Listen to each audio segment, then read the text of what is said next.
او بل هم چې کوم دی فیچر میډ اف بیمبو. اوس دلته وګورئ په دې کې موږ تاسو دغه پورتنی دلته چېرته وګورو دغه اګزامپل کې دې کې موږ تاسو څه شی ښودلی دي دغه ټول خواص موږ تاسو ښودلی دي. ګوره اول چې دی فیچر دی میډ اف بیمبو یعنی د چوکۍ د شي څخه جوړه شوې ده بیمبو د دې څخه جوړه ده یعنی دغه موږ تاسو یو آیډیا ورکړله که دغه خو طبعا ډېر زیات فروشات لري او ټول کاسټمرز د دغې په تلاش کې دي په لټه کې دي.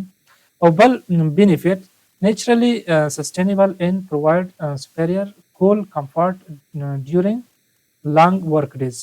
اوس دلته وګورئ دا یو بولټ پوینټ دی صحیح ده یو ډسکرپشن دی چې موږ تاسو لیکلی دی نو څه مو ښودلی دي بینیفټس باندې موږ تاسو تمرکز کړی دی فقط صحیح ده naturally sustainable and provide superior cool comfort during long work days. ګورئ دلته ټول توصیف شوی دی هم فیچر ښودل شوي دي او هم توصیف د پروډکټ کوم خواص لري هغه مثبت خواص لري چې موږ تاسو باید مشتری پرې راجذب کړو.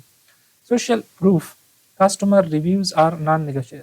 بل تر ټولو مهمه خبره ریویوز دي د کاسټمرز نه چې دا هیڅکله هم باید موږ تاسو له نظر څخه ونه غورځوو ځکه که چېرته موږ تاسو ریویوز ولرو نور څوک چې راځي نو دوی ریویوز هم ګوري چې آیا دغه کس رښتیا هم ښه پروډکټ لري بل چا چې اخیستي مثلا کوم تجربه لري نو ریویوز ډیره ضرور ده. د هغې لپاره مختلف ټولز موجود دي اپس موجود دي چې که چېرته یو مشتری ولرو هغې ته په مختلفو وختونو کې ایمیل لیږي چې موږ سټور ته تاسو ریویو ورکړئ. مثبت ریویوز ډیر مهم دي. یوز اپس لایک لوګز اینډ جج ډاټ می یعنې دغه اپس چې دي موږ تاسو دغه نه استفاده کولی شو تر څو ریویوز د کاسټمرز راجذب کړو. کلیر کال ټو اکشن یا سی ټي ای چې ورته وایي پرمیننټ اډ ټو کارټ بټن. نو کال ټو اکشن د پروډکټ لپاره ډېر مهم دی. ډسکرپشن ټایټل ایمیجز ویډیوز دا هر څه موږ تاسو لرو په سټور کې هر څه منظم دي.